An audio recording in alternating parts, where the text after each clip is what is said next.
जैसे कि स्टूडेंट्स आपको पता है, नहीं पता है तो ध्यान से बातें को सुन लीजिए। कंप्लीट गाइड करने वाले हैं। सीए इंटरमीडिएट में दो तरीके से एंट्री ले सकते हो। पहला तरीका है कि सीए फाउंडेशन पास करके।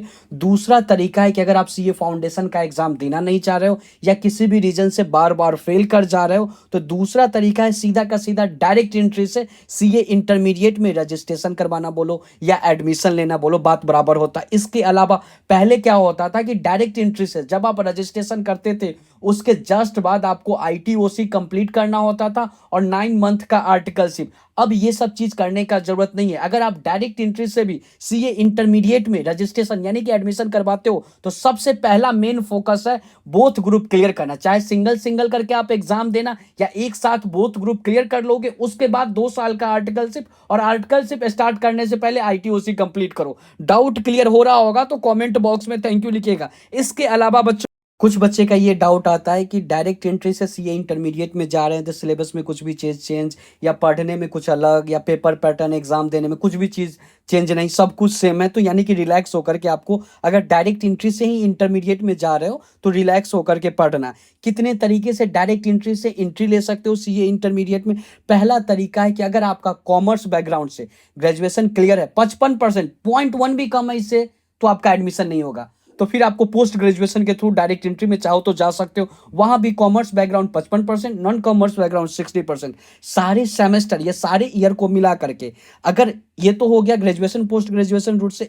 इसके अलावा अगर आप लोग सीएमए इंटरमीडिएट का बोथ ग्रुप क्लियर कर लेते हो तो भी आप डायरेक्ट एंट्री से जा सकते हो। इसके अलावा सीएस एग्जीक्यूटिव का बोथ ग्रुप क्लियर कर लेते हो तो भी आप डायरेक्ट एंट्री से सीधा का सीधा सीए इंटरमीडिएट में एडमिशन लो। उसके बाद सिंगल सिंगल करके या एक साथ बोथ ग्रुप क्लियर करो। उसके बाद 2 साल का आर्टिकलशिप, उससे पहले आपको आईटीओसी कंप्लीट करना होगा आर्टिकलशिप स्टार्ट करने से पहले। सिंपल सा बात है। और हाँ बच्चों, डायरेक्ट एंट्री से सीए इंटरमीडिएट में रजिस्ट्रेशन या एडमिशन लोगे तो एक बार आपको 18,000 का पेमेंट करना होगा। वो पेमेंट करोगे तो कोर्स का वैलिडिटी 5 साल होगा। अगर वो एक्सपायर हो जाएगा तो फिर 400 रुपया दे करके 5 साल तक बढ़ा सकते हो। यानी कि इंटरमीडिएट कोर्स का वैलिडिटी 10 साल होगा। 10 साल में क्या आप सीए इंटरमीडिएट पास नहीं कर सकते? रजिस्ट्रेशन एक साथ बोथ ग्रुप का करना होगा, लेकिन आप एग्जाम फॉर्म फिल करोगे ना, जो भी आपका अटेम्प्ट होगा उस समय पूछा जाएगा सिंगल ग्रुप का देना या बोथ ग्रुप का देना। उस हिसाब से आपको एग्जाम फी देना पड़ेगा।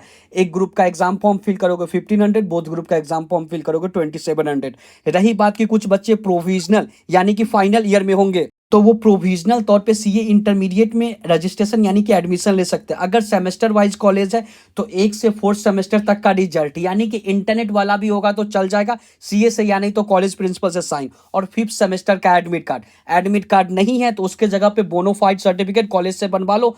1 से 4 सेमेस्टर तक का रिजल्ट और 5th सेमेस्टर पे एडमिट कार्ड, या नहीं तो बोनोफाइड सर्टिफिकेट, सबका सिंगल पीडीएफ करके अपलोड कर दोगे, प्रोविजनल रजिस्ट्रेशन हो जाएगा। उसके बाद सीडीएस का मेल आएगा, फ्री में बुक ऑर्डर कर सकते हो। ईयरली कॉलेज होगा तो क्या करना होगा? फर्स्ट ईयर सेकेंड ईयर का रिजल्ट इंटरनेट वाला होगा तो कॉलेज प्रिंसिपल या नहीं तो सीए से अटेस्ट करवाओगे, और थर्ड ईयर का एडमिट कार्ड। एडमिट कार्ड नहीं है तो कोई बात नहीं, बोनोफाइड सर्टिफिकेट सबको सिंगल पीडीएफ करके अपलोड कर दो, हो जाएगा रजिस्ट्रेशन कंफर्म प्रोफेशनल।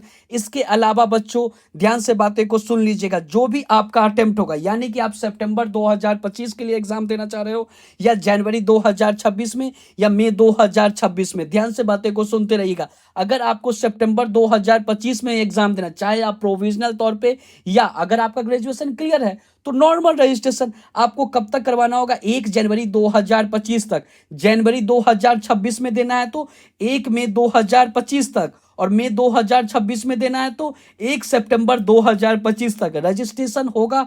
तभी जाकर के आप लोगों का वो अटेम्प्ट पड़ेगा, तभी जाकर के आप रजिस्ट्रेशन कर देते हो, उसके बाद ही एग्जाम फॉर्म फिल कर पाओगे। तो आपके मन में डाउट आ सकता है रजिस्ट्रेशन कैसे करना, डिटेल में एक वीडियो बनाए, चाहे प्रोविजनल तौर पे या रेगुलर रजिस्ट्रेशन, चाहे फाउंडेशन जिनका पास नहीं हो पा रहा है। आप एक काम करोगे, वीडियो का लिंक आपको डिस्क्रिप्शन में मिल जाएगा, उस वीडियो को देखो, कंप्लीट इंफॉर्मेशन मैंने दिया है। वो जो वीडियो देख लोगे ना, चाहे आपका कौन सा भी अटेम्प्ट हो, रजिस्ट्रेशन करने में कोई भी डाउट नहीं आएगा। एक चीज आपके मन में डाउट आएगा, वो चीज को अपने सर से निकाल दो कि प्रोविजनल तौर पे या नॉर्मल रजिस्ट्रेशन करोगे डायरेक्ट एंट्री से, तो पहले आपको 9 मंथ का आर्टिकलशिप करना होगा, आईटीओसी करना होगा, फिर उसके बाद एग्जाम देना होगा। ये बहुत पहले होता था, न्यू कोर्स में ये सब चीज हटा दिया गया। मैंने एक बार बोल दिया, आर्टिकलशिप ये सब चीज को भूल जाओ।